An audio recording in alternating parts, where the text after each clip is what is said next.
In. All right, this is the time we have scheduled on some motions on these cases. Before we start, there's a matter I need to discuss with counsel, Mr. Means and Mr. Wood. I'd like to just have a brief discussion off the record in a breakout room. So, Madam Clerk, if you could arrange for a breakout room, I'd invite Mr. Wood and Mr. Means to join. If you'll hold tight for a minute there, Mr. Pryor will come back on and commence with the hearings this afternoon. So you, Mr. Wood, and Mr. Means, correct? Yes. Okay, just want to make sure I had the correct.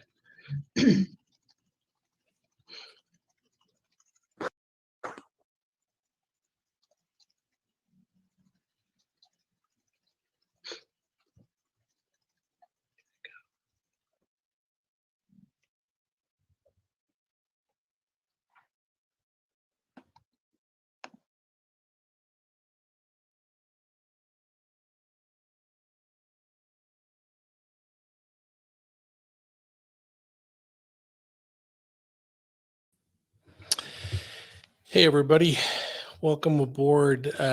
Just thought you might be interested in watching this, so I thought I'd throw it up there real quickly. I'm assuming it's going to be a pretty short session today. This is for an order to compel the defense to provide the name of the person doing the research. If you remember, the challenge from the defense was that Daybell and Vallow would not get a fair trial in this county, and so the purpose of the defense's motion initially was to try to get a change of venue or to get this case heard in another location.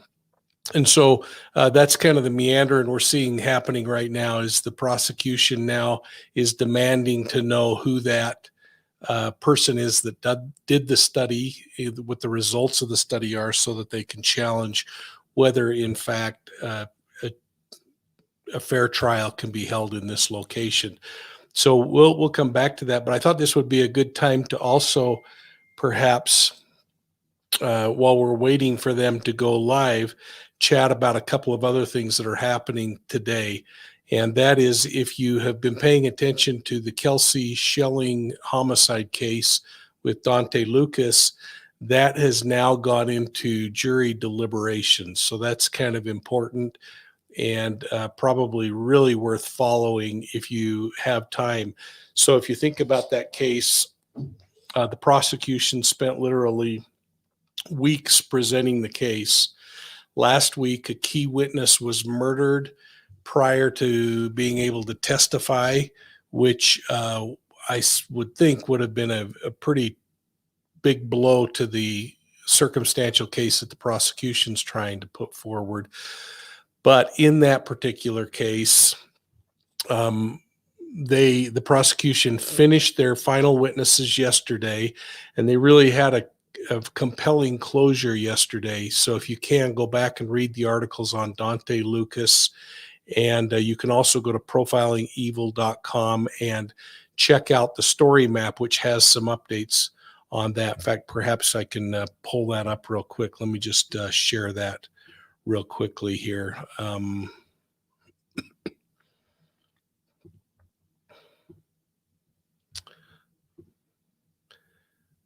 There we go. I'll make this a little bigger.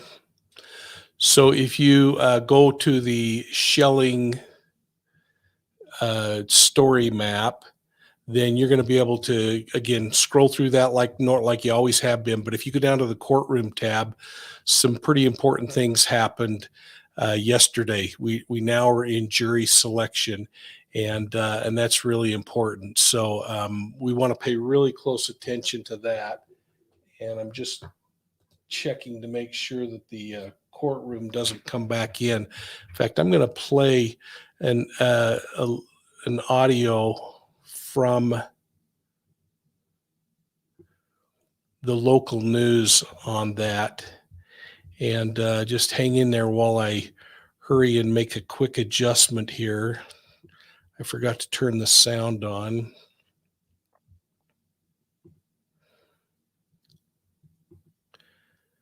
There we go. So again, go to the story map, you can watch all this in detail.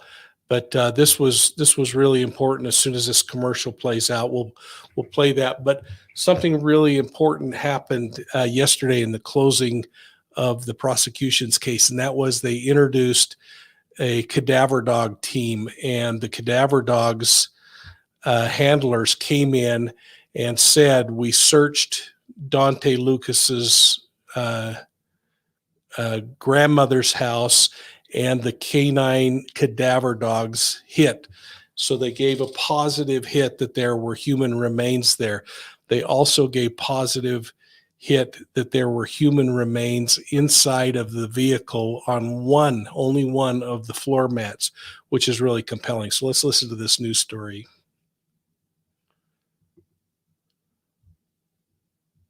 Maintain his innocence in the disappearance and alleged death of Kelsie Schelling. Lucas was arrested at Denver International Airport in 2017 after authorities thought he would be taking off. Prosecutors say his story has changed throughout the course of their investigation. Fox 21's Brandon Thompson was the only broadcast. Oh no! Today, so I'm so sorry. It doesn't look like it's. Yeah, the day that Lucas it doesn't look like it's playing. Just a moment here. Questions. He was mostly cooperative. He was extremely. Really need the back office, don't I? To their case against Dante Lucas. All right, now I'm going to go back and try to grab that real quick. We're still in recess in the court here, so this was really compelling.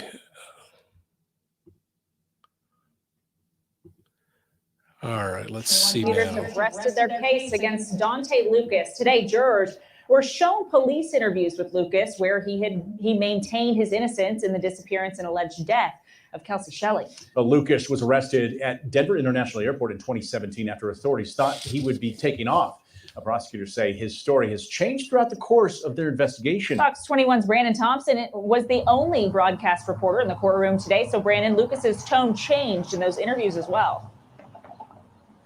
Yeah, the day that Lucas was arrested at DIA, while he was dodging questions, he was mostly cooperative. He was extremely emotional in his responses as well. Now, today, the jury heard tape from a day later, his second interview with investigators in as many days. That's where Lucas, he was more noticeably frustrated. He was dismissive of investigators' questions and still very adamant in his denial that he killed Kelsie. Part of Lucas's emotions came up in that first interview after investigators indicated that Sarah Lucas, his mother, confessed to killing Kelsie. Now, Sergeant Cody Wager admitted Sarah never confessed, but he said he wanted to keep Dante talking during the interview. Defense really hit on the point of Lucas cooperating in cross-examination. Lucas called investigators back. He sat through hours of interviews and waived his right to remain silent and waived his right to an attorney.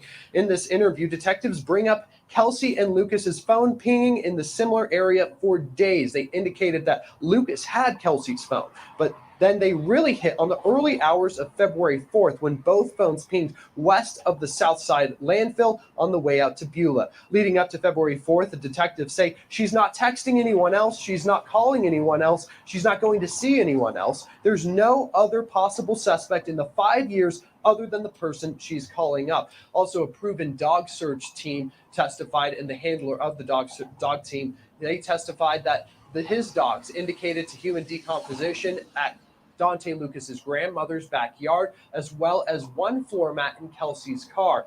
We also just watched Laura Saxon, that's Kelsie Schelling's mother. She drove out of the parking lot and she was crying as she did that.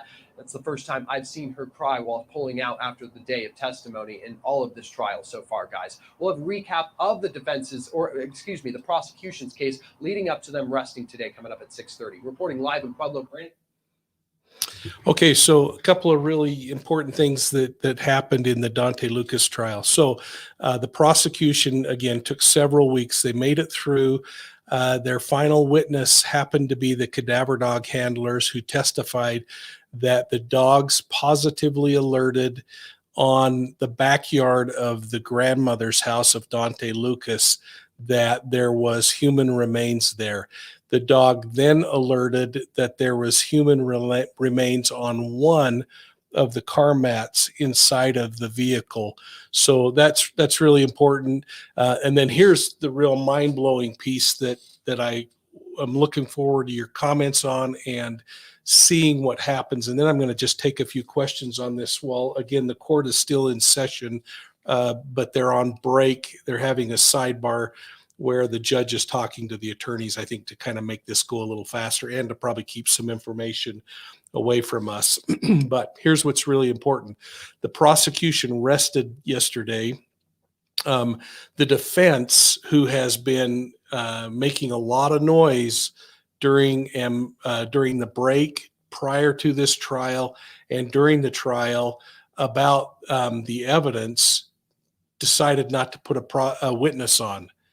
Now, again, this is really big, because this could take hours for this jury to make a decision. It could take weeks for them to make a decision, and without having reporters in the courtroom other than visually or sitting in the courtroom recording what they have and then coming out and reporting it, we really don't have real accurate information of what's gone on in the courtroom, other than if you go to the story map, you'll see a breakdown day by day. But here's the important thing. The prosecution rested. The defense just determined that there was no need to put on any witnesses. And so the defense rested without calling a single witness to stand in defense of Dante Lucas. They held their closing arguments and they turned it over to the jurors, to the jury this morning. This is really big, because either the prosecution did a bang up job and the defense thought there's no chance, why proceed? We would only further incriminate our client. Or the witness that was murdered, that was going to testify that Dante told her he killed Schelling, that was so critical that the defense figured they don't need to put on anybody. There's not enough probable cause, a strong enough burden of proof for the court to find him guilty of murder. So it's going to be really interesting to see what happens there. It is really a big deal what just happened this morning in Colorado. So go look up Dante Lucas, Pueblo, Colorado, and we're going to see if the circumstantial case rolls forward. I keep saying this is one of the most important cases going on in Colorado because of one particular reason, and that's Suzanne Morphew, which I believe will eventually become a circumstantial case if it does, in fact, go to trial. So this is really huge. It takes a lot of courage for a prosecutor to put on a circumstantial trial. Well, I didn't even get a chance to say hello and thank people for joining in. So thank you for getting in. I'm going to just look through and see if there are some questions that maybe I could answer while we're waiting. Again, the court is still in session. I didn't want to take any time today because I want you all to come to choir practice tonight. So please make sure you show up for choir practice tonight. We're going to have the Boston Police Commissioner, Ed Davis, and a award-winning journalist who is amazing, published an author of 8 books, and we'll be talking about the Boston Marathon bombing. Most importantly, we're going to be exploring the one person that wasn't arrested that should have been, and that is the bomb maker himself. I don't think there's any evidence to support that the Tsarnaev brothers built that bomb or those bombs. So anyway, let's see.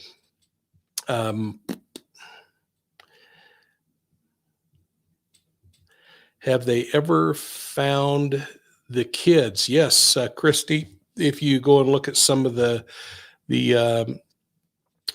case information that's online, the children were recovered. Can you hear me? Yes. Oh, and we're going to go. So the judge would like me, Mr. Pryor, and the court reporter to go into the breakout room. I don't know. The court reporter and Mr. Pryor. Okay. Yes. In a new room, right? So the judge would like. Well, I think this is the one that Mr. Pryor and the judge and Mr. Means are in right now. That's possible to break out. Oh, sure. Okay. I don't know. The court reporter and Mr. Pryor. Okay. Yes. I don't know if they know that they're In the new being room, right? heard right now. Well, I think this is the one that the judge and Mr. Means are in right now, if that's possible. Oh, sure. They may not have been aware that they were being listened to there. So let's see here.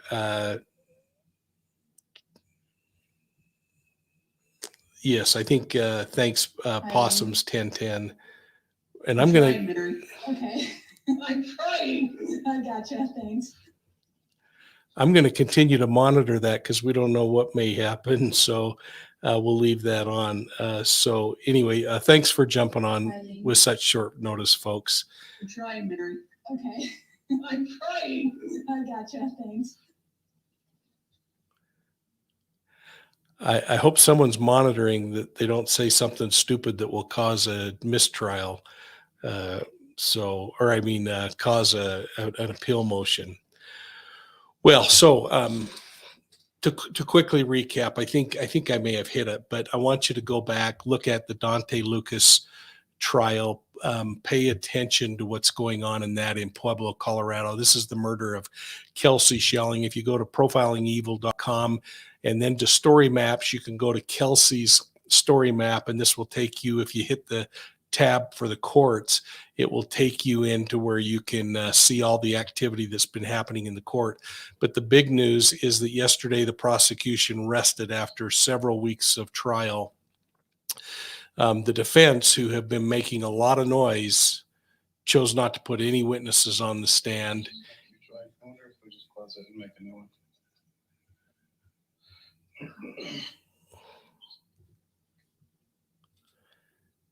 Chose to put no witnesses on the stand and then to go forward. Close it and make a new one.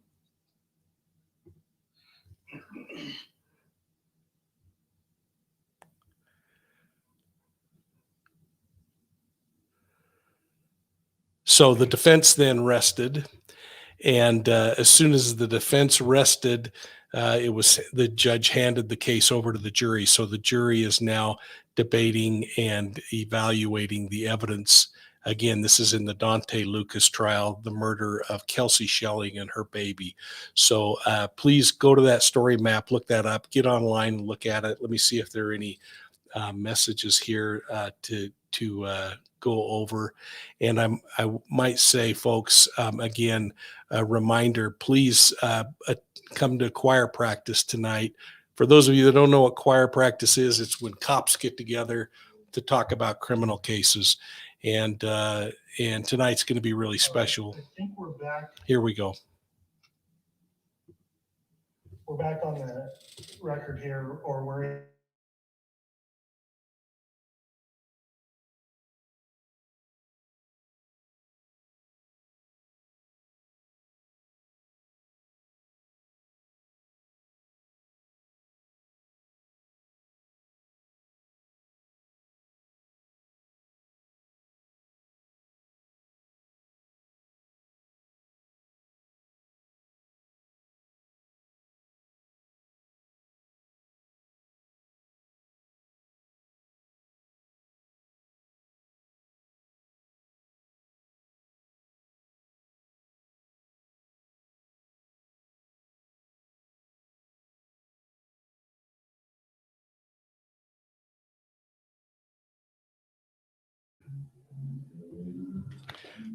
All right. This is kind of a comedy of errors watching them. So there was a question, someone was confused, and I probably created that confusion. The video that we're watching is the court session on an order to show information, namely in the Daybell trial, namely to show who the person was that conducted the survey saying that Daybell and Vallow would not get a fair trial in the county. If you remember, they made a motion to have a change of venue or to be able to try the case somewhere else because they didn't feel like there was anyone in the county that would not say they're guilty. The prosecution is demanding to know who that person is that conducted the study so that they can evaluate the quality of the study and have a defense to argue against to keep the case where it is. That's the case that's in video. But since we're in recess, I wanted to take advantage of bringing you up to date on I'm trying to get Doug's help from IT, Judge, and we've got my IT here too. There's something wrong with the breakout rooms. Okay, if we need to log off and log back in or something, just let us know. Judge, I hit breakout room and I joined Mr. Means. We're trying to Mr. get Wood Doug's in the help court from report. IT, You hit Judge, and breakout we've got room my and I IT hit it. here We should too. all be in. There's something wrong with the breakout rooms. Okay, if we need to log off and log back in or something, just let us know. Judge, I hit breakout room and I joined Mr. Means. Mr. Wood in the court reporter. If you hit breakout room and I hit it, we should all be in.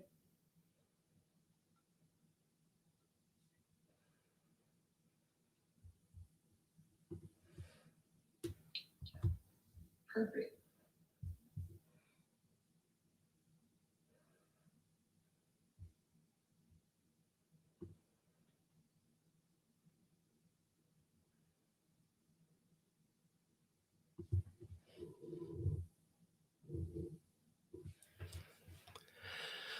Let me just reconfirm while they're doing this. The video we're watching is the Daybell trial. Chad Daybell. They are trying to decide if the court is going to force the defense to give the prosecution the name of the person who conducted a study for them, saying that Daybell and Vallow could not get a fair trial in the county. That's the whole purpose of this, and it's going to be really short once they figure out the technology. But I've been taking advantage of the downtime in this to just let all of you know about the Dante Lucas trial that went to the jury for a decision just a few hours ago, and that trial is occurring in Pueblo, Colorado, and that is in the murder case of Kelsie Schelling and her baby. So the question becomes, does a change of venue mean the same state, different county, or different state? It could be either, Moni B. So her question is a change of venue going to be just within different counties in the state? What the argument becomes is, how far do we have to move to get a place where people may not know enough about the case that we can find a jury that would be impartial? So that's the real issue. There's a question from Tracy G about what time choir practice is tonight. It is 6:00 p.m. Mountain Time, 8:00 Eastern Time, so 5:00 Pacific Time for choir practice. And folks, thanks for all your support. Thanks for jumping on. I gave no notice for this. I just saw it pop up and thought we ought to put it up for any of you who want to see what's going on in the courtroom and hear a little commentary on what's going on. So going back to Dante Lucas, again, I'm going to just repeat it one more time. The defense chose not to put any witnesses on when they started their defense. The prosecution concluded all of their testimony yesterday. The defense chose not to put any witnesses on. So that's a polar opposite position that we're in here. Either the defense believed that the prosecution delivered such a powerful and weighted case that they would do no good in putting any of their witnesses on, so they chose not to, or the defense thought the prosecution did such a terrible job that there's not enough proof to get to beyond a reasonable doubt and get a murder conviction on this case. Regardless, this is huge. The defense chose not to put their witnesses on. This comes at the tail end of the prosecution suffering a really big blow last week when one of their key witnesses, who was going to testify that Dante told her that he murdered Kelsie, she herself was murdered. The witness was murdered in a domestic violence case. That sounds like it's not tied to this case, although the timing you couldn't write this or make it up, as they say. But the prosecution did deliver a heavy blow yesterday when they brought in cadaver dog handlers, proven cadaver dogs, and those dogs came in the handlers came in and testified that the dogs identified human remains in the backyard of Dante Lucas's grandmother and also on one floor mat inside of Kelsie's car.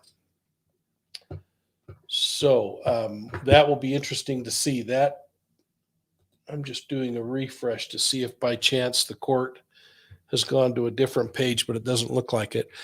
So the interesting thing in the Dante Lucas case is there going to be enough weighted evidence to get a circumstantial murder conviction? And it's now in the hands of the jury. Could take them hours, could take them weeks. And so we kind of debated, knowing that we had choir practice tonight, whether we ought to even get on. I hope you don't mind, but we felt like with what was happening with Daybell, it would be a nice time to jump on with you and see what's going on.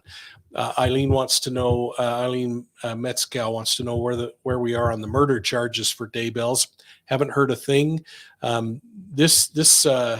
What happened in the Dante Lucas trial is a perfect example, though, of why you want to lock down as much testimony in Daybell's case as you can without having things get muddied by filing murder charges right now.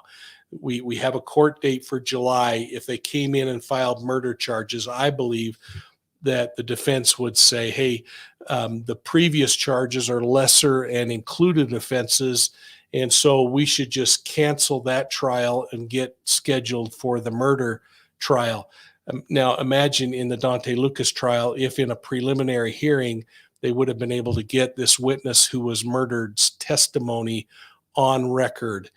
Then it could have been introduced into the court. So it's really important that we move forward on Daybell with a trial as quickly as possible, even though it's for a lesser offense than murder. So while we want to see a murder charge come, if those children were murdered, and you notice I said if, I have my strong opinions they were, but we still need to give people the benefit of the doubt because that's what our criminal justice system's about. But it's really important to get this case locked down and testimony locked in. So let me just see if there's anything else here. And again, I hope you're all planning on joining choir practice tonight. Wondering, let's see. Here's a question from Jason Taylor. In regards to the current trial for Chauvin in Minneapolis, what are your thoughts about the potential civil unrest? Boy, there's a lot happening there. I haven't been watching a lot other than I heard jury selection had slowed down or even halted. That's going to upset a lot of people. So I don't know if anybody has anything to add in that. Just so many cases to keep on top of, and I'm still working my day job. So I just do things like this right now on my lunch break. So let's see.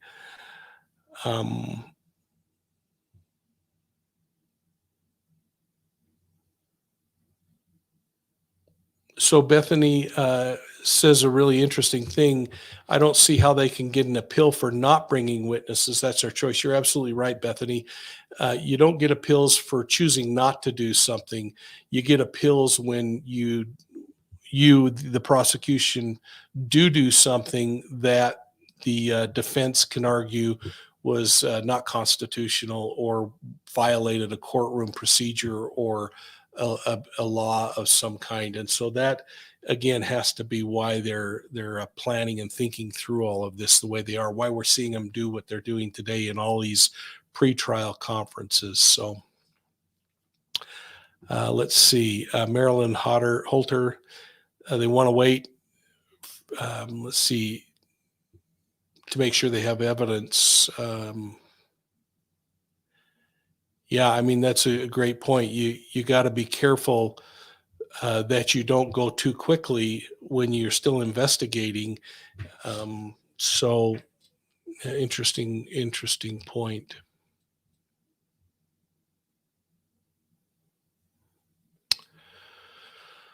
Well, let's see here. Cheryl Paul, hi from Australia. Thank you, folks. I hope you've all registered for the Profiling Evil podcast. You can do that at your favorite podcast platform. And for those of you in Australia, like Cheryl, the Mapping Evil podcast available on the same. Oh, thanks. The back office just reminded me that you're staring at a blank screen right now. There we go. That'll help us kind of know when they come back on. So if you're in Australia, Mapping Evil with Mike King, your favorite podcast platform. Frankly, anywhere in the world you can get Mapping Evil. It just released today, the second episode of Mapping Evil. So please go out and register for Mapping Evil. It has skyrocketed on the podcast charts for true crime in Australia. So all of you in Australia, please share with your friends. And then all of you, please consider signing up and subscribing to that. Subscribe to Profiling Evil podcasts. Again, both of them are on your favorite podcast platform. And hopefully you're enjoying those. I really appreciate the work of the back office in putting those together. They seem to be worthwhile to folks. So, hey, thanks, Jeff W. He says, make sure I tell the back office, so I hope they're watching. Doesn't matter what screen we're on, you're going to hang in there with us. Oh, the Lucas verdict is in? I've got to check that real quick.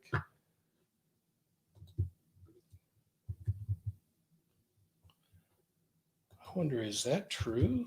That would be...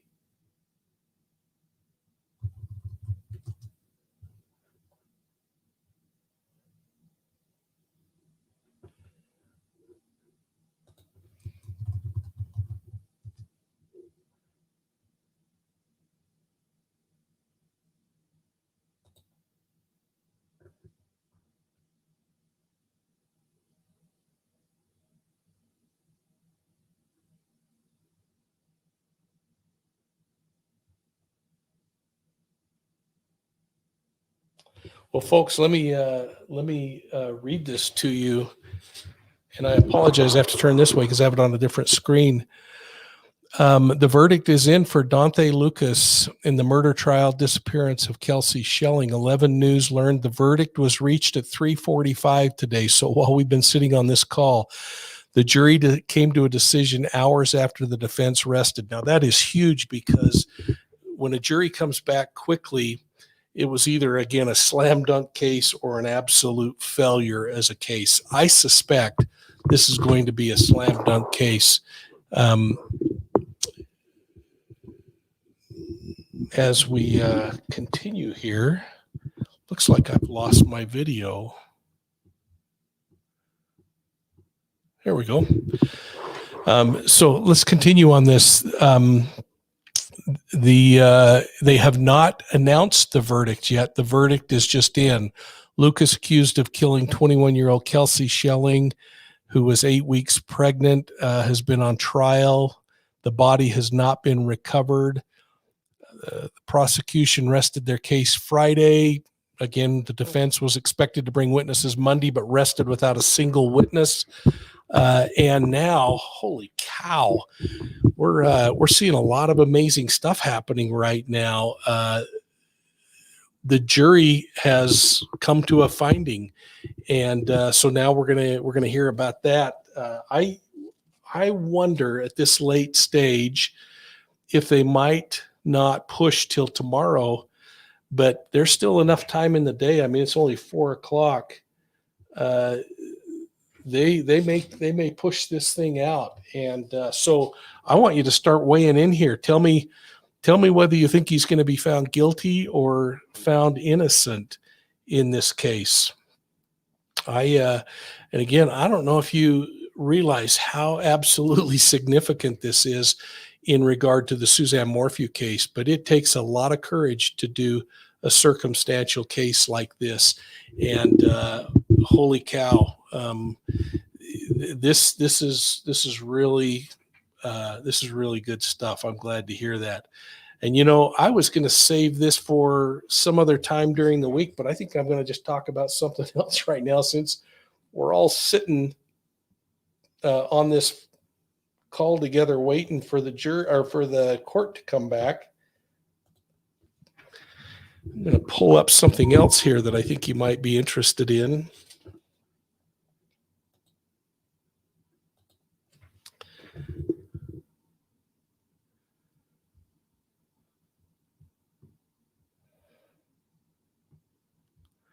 Let's see here.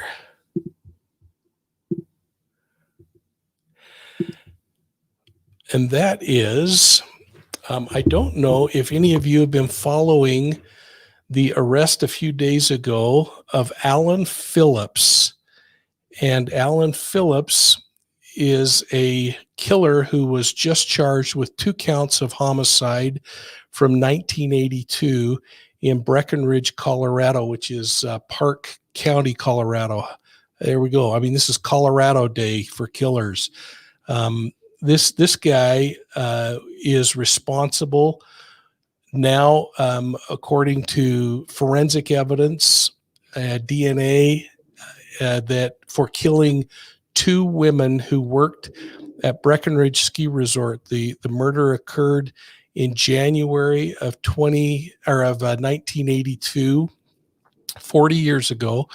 And if you remember, Linda Stanley, the new DA, who will also have responsibility for the Suzanne Morphew case, stepped in and said that she is going to form a cold case unit, put more effort into cold cases.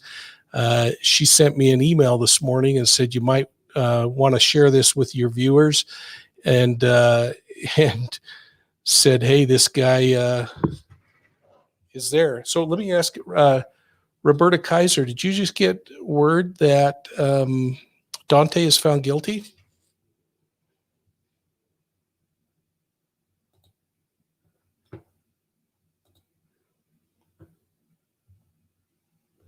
Well, there you go, folks. I'm going to pull up. We're going to just go off this for just a second because Idaho's taken lots of time.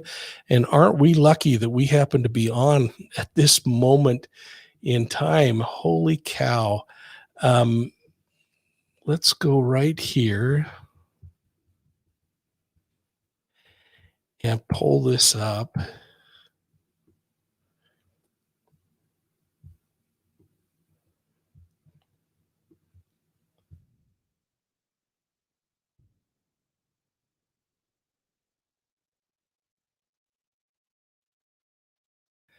So now I'm going to just pull this up and we're going to read it together. This is incredibly exciting. I've been following this case and working with the private investigator who broke this case for a little over 3 months now. And I am just so thrilled to hear this. So here we go. Sorry for bouncing around on this. So here it is, folks. Dante Lucas, jury finds Dante Lucas guilty of murder in the disappearance of Kelsie Schelling. A jury found Dante Lucas guilty of first-degree murder in the death of his pregnant girlfriend, Kelsie. It took the jurors just hours to deliberate. And just think about what I was saying a few minutes ago. Either the prosecution knocked it out of the park or they miserably failed for the defense to choose to rest without putting a witness forward. This is so huge. Found guilty of first-degree murder in connection with the death of Kelsie.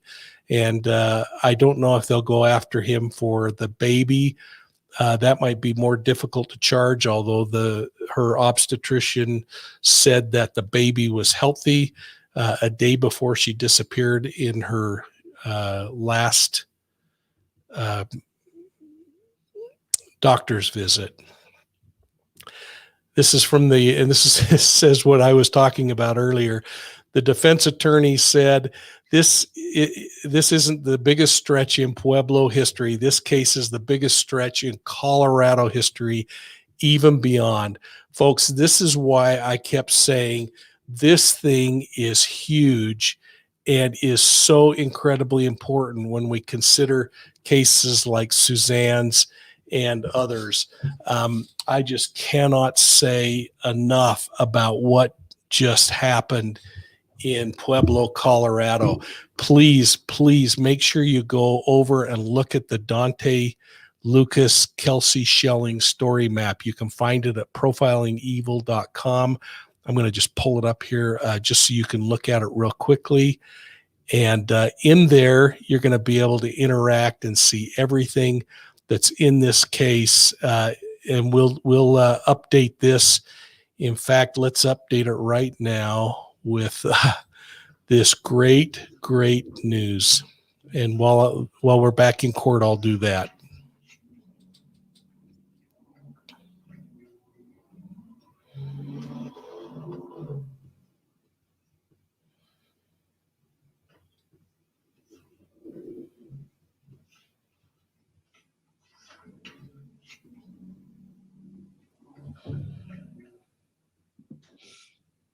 All right, once everyone's back in the main session here, we are ready to get started.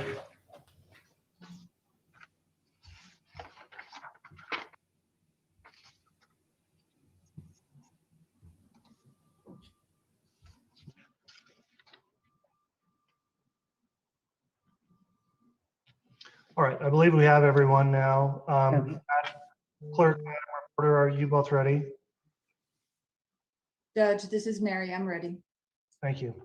Yes, we're on, Judge. Okay. We'll be on the record here. These are cases CR 222755, State of Idaho versus Chad Guy Daybell, and Fremont County case CR 2220-838, State versus Lori Vallow. Representing Mr. Daybell is Mr. Pryor. Mr. Means represents Mrs. Vallow. Mr. Wood represents the state in these cases. We have motions scheduled for today, including state's motions in limine, as well as a motion to compel. We also have scheduled a state's motion for remote testimony of a witness. In addition, we've got hearings scheduled on March 22nd relating to defendant's motions to change venue and a currently pending motion to dismiss. We had a discussion outside of the presence of the recording here. It was reported by the court reporter, and I'll note, due to the nature of the discussion, the reporting of that discussion will be sealed, but we did take a record of our discussions. After discussions with both counsel and in consideration of what's been presented to the court does find good cause at this time to vacate the currently scheduled hearings that are set for today, as well as vacating our hearings that are scheduled for March 22nd. The court will set a status conference, which we can use for further scheduling, on April 7th at 1:30. And counsel, that will be conducted by Zoom, as today's hearing was also conducted by Zoom pursuant to our Supreme Court's operating order. So that's all we're going to take up on the matter today. Mr. Wood, do you have anything further from the state to discuss this afternoon on the cases? No, Your Honor. All right, Mr. Pryor, anything further today? Nothing further, Your Honor. Thank you. Thank you. Mr. Means, anything else? No, Your Honor. Thank you. All right, thanks. That will conclude our matters for this afternoon then. Thanks for your attendance, everyone. Thanks for the assistance of the. Well, there you go. Nothing happened. They vacated it. They moved it. But I am so thrilled that we were all on here together as the guilty verdict rolled in on Kelsie Schelling. I am just so thrilled. And we will, Kelsie's mother will be coming on with us at some point. She wanted to get through the trial, as will the investigator who broke this case. So this is really big news, folks, and I'm just so thrilled. So in regard to Daybell, not a lot happened today. The prosecution and the defense will continue to work that out. We'll see them hold another call or another court session where they argue through those points. The really big news today is that this beautiful little girl and her baby were vindicated, and that Dante Lucas was held responsible for murdering her. I don't know that any other YouTube channel has been following this, and I don't know why, because to me it's been an incredibly compelling and an incredibly important case. And I'm going to recap why as we wrap up. And thanks to all of you for hanging in there with me for a few minutes today. But let's just recap why it's so important. Kelsie Schelling's disappearance 8 years ago. We started really talking about this a few months ago after the investigator in that case, the private investigator, came to Profiling Evil, and we had some discussions about the case and talked about some angles that needed to happen, including being able to get it into the public eye prior to this trial coming up. The prosecution put on 4 days of testimony, and then the courtroom was struck by COVID. And so they shut down for 2 weeks. After they returned from that COVID break, they spent almost a week and a half more of intense testimony, and were dealt a horrible blow a week ago when a key witness who was going to testify that Dante Lucas personally told her that he murdered Kelsie was herself murdered in Denver, Colorado in a domestic violence situation. The prosecution continued to forge forward. And yesterday, their closing witness was cadaver dog handlers who testified that the dogs alerted in Dante Lucas's grandmother's backyard that there were human remains there. And then also on a floor mat, one of 4 floor mats, that there were human remains on the floor mat, obviously where she was transported and taken to some disposal site. The prosecution rests now all along from the opening arguments. And if you go to the Kelsie Schelling story map that we're looking at right here, if you go back to the very beginning and look at the courtroom and day one testimony, where I talk about the people that were called on day one and the testimony that was given, you're going to hear the defense in their opening arguments saying what a baloney case this is, and that it's the furthest stretch. This is really important because it's a circumstantial case. They don't have a body. And so the case rolls through. They conclude with the cadaver dogs.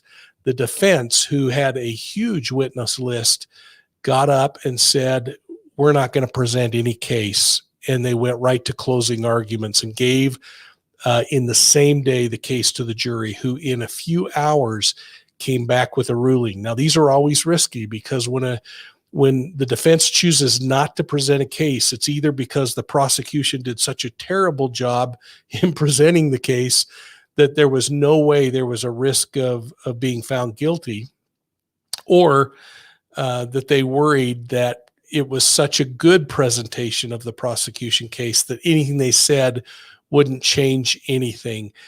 In this case, it was clear because after just a few hours, the jury came back with a guilty plea. And to be online with all of you when that happened was just really a treat. So thank you so much for joining, because this is huge. Now, our sights are going to turn to the Suzanne Morphew case, and we're going to continue to hope that the DA, Linda Stanley, is able to continue this momentum. She told me this morning, actually, that she's in the process of hiring officers for a cold case unit, that she's working with law enforcement. I am so jazzed up about what's going on here. And and by the way, I'm hearing all the yapping going on out in the community and on Twitter about the fact that we're not doing anything. Folks, staying intimately involved in what's going on there, and have great hopes that law enforcement is going to do their job. Now, in a day or two, I'm going to have on the attorneys who were on when we talked about conservatorship, and we're going to bring some clarity to the motions and the meanderings that have happened in the courts to get the Puma Path house sold. But this is a big day. I'm just so excited about it.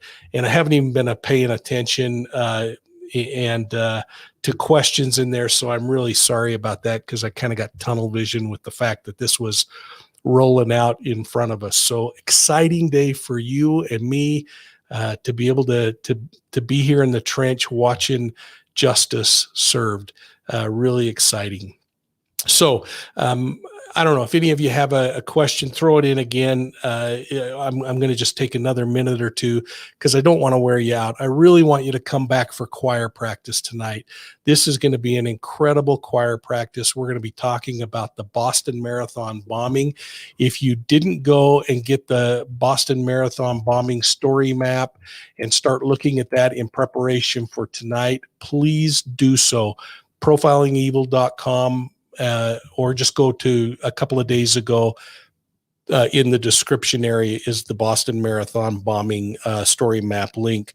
But this is going to be a compelling discussion tonight as we talk with the Boston Police Commissioner and award-winning journalist on this particular case. So again, just please come back and watch that one tonight. Participate on that. There you can see on the map the link to get the choir practice notification. Now, to avoid rambling, I'm going to just go back and look quickly at any questions. You know me, I really try to honor your time. And my watch is talking to me. Let's see. Did they dig up where the dogs hit? Any news on David Crawford? I'm glad you saw David Crawford. That's going to be a great one. Folks, go and watch Profiling Evil today. We posted a video on a police chief who has been on a arson rampage for the last 10 years. And hopefully you'll be able to do some research on that. Folded Ops, thanks a lot for checking that and looking into that. The other question was, did they dig up where the dogs hit? I'm absolutely convinced that they wouldn't have left that unturned. They probably probed the ground and determined that the ground had not been disturbed, but that maybe the body had been laid there while he figured out what to do with Kelsie. And if you go back and watch my earlier videos on Kelsie and look at the story map, you'll see that when he talked her into leaving the Walmart, he told him to meet her, or told her to meet him on a street corner across the street from his grandmother's house. So we know she ended up there. And then, of course, we see this wild bunch of texts back and forth, which obviously was him controlling both phones and trying to build a scenario. So anyway, that's going to be great. Thanks so much for being on here, folks. Please, again, 3 things to think about. 1, please sign up for Profiling Evil podcasts. Any favorite podcast platform, you can go and catch those. Number 2, while you're there, you should sign up for the new one we launched in Australia last week. That is just screaming up the charts. I think they've had, we've moved, we went to number 8, I think, in the first 24 hours. And that's called Mapping Evil with Mike King. And I'm really thrilled about that. And please subscribe to that. Then, if you haven't subscribed to Profiling Evil, would you please go down below right now and hit subscribe and notify, so you get notified when we look at things like this. And I'm going to clear off that Boston Marathon map. Sorry, that probably is driving some of you crazy. And then the third thing is, go to profilingevil.com and just spend some time on our web pages. Go look at the story maps. If you are interested in true crime stories, you might be interested in my book, Deceived, and you can pick that up online. And then above all, please come to choir practice tonight. And I'm going to look in here real quickly. Will someone please write down what choir practice is? I'm going to post it up in the window here. So people that are wondering, what on earth is choir practice? There's an answer. So I'm going to look and see who pops it up here first. And I'm going to start shouting out to a few folks: Linda Petrovich, Shemina Wright, Mary Harper, Karen O, Aloe Vera, Racing the Moon, Run Toto Run. Laura Perry, thank you so much. Great to have you here. Miss Sophia, thank you. I'm so glad you're here. Cumbria Anderson, thank you. Darcy Ann, thank you. Thank you for this, Darcy Ann. Don't forget choir practice. Yeah, Miss Sophia, thanks for well, in fact, all the mods. Thank you so very much. Kimberly Copeland, Gemcat, good to see you. Donna Pashane, Kelly Finello. Let's see. I hate laundry. Who doesn't? We still have to do it, don't we? Wendy Henschel, I think I shouted you out earlier. Jill Johnston, Carolyn Nowak. And let's see, did anyone put down what choir practice is? Oh, here we go. There we go. Jill Johnston, we're going to end on you. Choir practice is the end of shift, debriefing, and relaxation. Folks, I am so grateful for all of you. Again, I'm sorry it took a while to get through all this stuff today, but I really appreciate your time. 6 o'clock Mountain Time, 8 o'clock Eastern, 5 o'clock Pacific. Join us for choir practice, Boston Marathon bombing with Commissioner Ed Davis and Michelle McPhee, author of 8 books, including this newest book, Mayhem, which is about the bombing. And I think you're going to enjoy hearing what they have to say tonight. So we'll see you in a bit. Thank you.